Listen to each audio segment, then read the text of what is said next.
Marinoff was the leader of the European free energy movement. In 1997, he made tremendous strides in the technology. Before he could develop his first prototype, he fell out of a window. Dr. John Mullen, a nuclear physicist, used to work for McDonnell Douglas, one of the largest military contractors in the world. He died of arsenic poisoning in 2004. His girlfriend was originally a suspect, but she was found dead in her apartment shortly after. There are no more suspects, there is no investigation, there will be no trial. Dmitry Petronov invented a plasma battery that powered his home for 14 months. In 2010, he went to a bakery and was never seen again. Zachary Warfield was another inventor who developed his own plasma battery. Warfield visited Petronov to exchange information. That same year, Warfield died in a strange boating accident in Washington, D.C. Eugene Molov was a physicist and expert in cold fusion.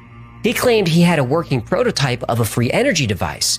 In 2004, the day before he was to make a public announcement about his findings, he was beaten to death. Ari Dagos actually patented free energy technology based on the zero-point field. In 2007, he was about to get on a flight to meet investors who were going to fund his research. He was found dead in his car at the airport.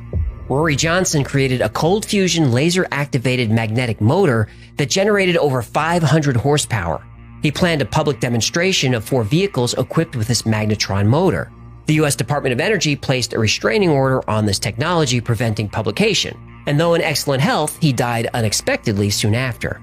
Mark Tomian, a physicist, patented technology called a star drive which uses zero-point energy, very similar to the ARV. In 2009, he developed a working prototype.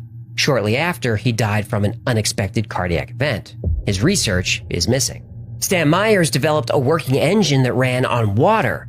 In 1997, he died from what was officially reported as a cerebral hemorrhage. This happened while having lunch with 2 potential investors. His last words were, "I was poisoned." And remember I said that most of this episode comes from a documentary created by James Allen? He ruffled a lot of feathers doing his research, specifically at Lockheed Martin. And so, I'm kind of mystified as why a lot more people haven't picked up on this and sort of hammered on Lockheed or Grumman or whoever to say, are you guys really doing this? I actually called a spokesman at Lockheed and asked her straight up. I'm like, so what's going on with your electrogravitic program? And she's like, well, we're not at liberty to discuss those programs. And I'm like, really, why not? And she's like, well, it might threaten our competitive advantage. And I really wish I'd gotten that on film or tape. Because my next documentary, Tom, are you listening? I want to do a investigative documentary on specifically on anti-gravity in the aerospace industry. Oh, I can't wait to see that new documentary.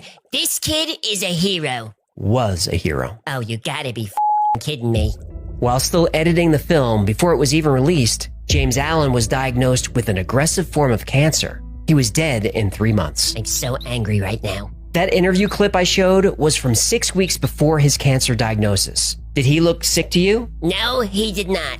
Autopsy results revealed an unbelievably aggressive tumor that usually occurs in patients with cancer for years, not weeks.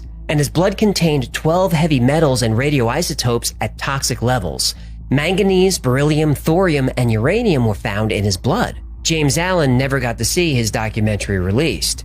And his next film, which would expose anti-gravity technology being pursued by military contractors, now that would never happen. This is a bunch of these government companies doing the when are we going to stand up and something about these Yeah, I know. Even Mark McCandlish was afraid. You've actually heard a couple different stories about people being shut down when they're trying to implement this stuff. Or killed. Yeah. I mean, there's many times I lay awake at night with my 9mm under my pillow, loaded, and I wonder why they haven't killed me. And I honestly did. Well, at least he made it, right? Tell me he made it. Did he make it? Well, oh no. This past April, Mark was found dead in his apartment. Let me guess. He took his own life.